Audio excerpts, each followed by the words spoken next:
Намирам се пред крепостта Вишеград. Едно място, което доскоро хората малко познаваха. Днес все повече чуват за него, защото професор Николай Овчаров има тази способност по-малко известните места бързо да ги превръща в туристическа дестинация. Така че, най-вероятно се намирам пред една бъдеща туристическа дестинация. Какви тайни крие това място? Да надникнем. Вече сме в пределите на самия замък. Така е правилно да го наричаме. Замък.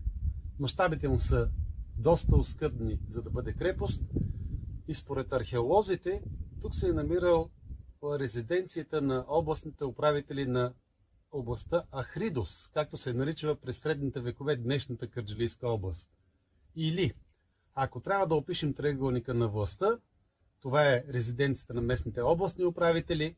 От другия край на днес язовир Студен кладенец, тогава просто река Арда, се намира голямата крепост Моне, където вероятно се е помещавал военния гарнизон. В самия град Кърджали се намира известният на всички ни средновековен християнски манастир Свети Йоан Предтеча, което през средновековието е било духовният център на областта Ахридос, както вече уточнихме, че някога се е казвала област Кърджали. Първоначално това място възниква като тракийско светилище през късната бронзова епоха и разно-желязната. По-късно тук през 3-4 век, според археолозите, е съществувал римски пост, който е трябвало да охранява един от важните пътища, прекосяващи някога Родопа планина. Самия замък възниква през 11 век. А интересната история, която ще разкажем, е от 1206 година.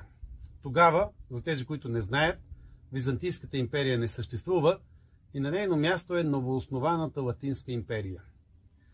По поречието на река Арда през същата тази година тръгва един поход, защото е трябвало да освободи притиснатите латински рицари, предвождани от техния благороден рицар Рение Дютри в крепостта Стенимахос, днешен Асеновград. Част от този поход е човекът, който ни дава най-много сведения за развитието на Латинската империя по принцип, и неговото име е Жифруа де Вилардоен. Вечерта, казва той, ни завари под добре охранявания замък Ниак, Монек, Неакос. Както и да наричаме тази крепост, става въпрос за онази крепост, която днес е любима на много туристи. Това е обаче военна крепост. Къде са били тези, които водят похода на латинските рицари? Най-вероятно замъка, в който ние се намираме днес. Според същия този Жифруа де Вилардоен, тук латинските рицари са заварени от веста, че техният император Балдуин е убит в Търново от българския цар Калоян.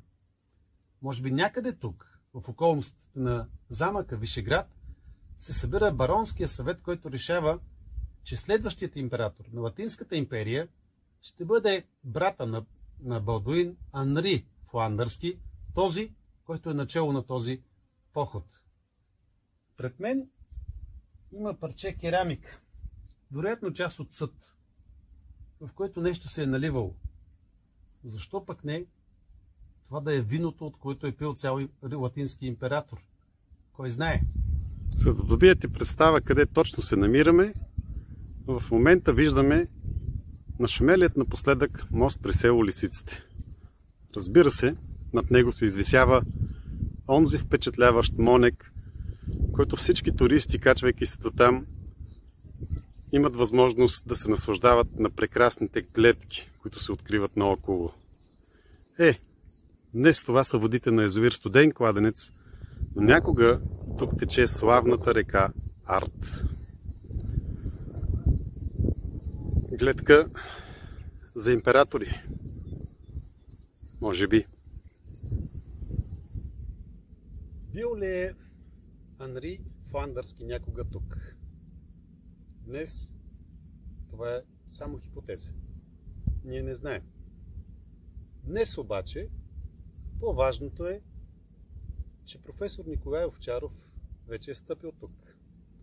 Нещо, което гарантира, че вероятно една от топ дестинациите в околностите на днешния град Кърджали ще бъде и мястото, на което ние се намираме. ако намеренията на община Кърджали тук се случат и този замък бъде възстановен и осветен, това при всички случаи ще бъде една от атракциите на днешния град Кърджали и гостите, които го посещават. Дано!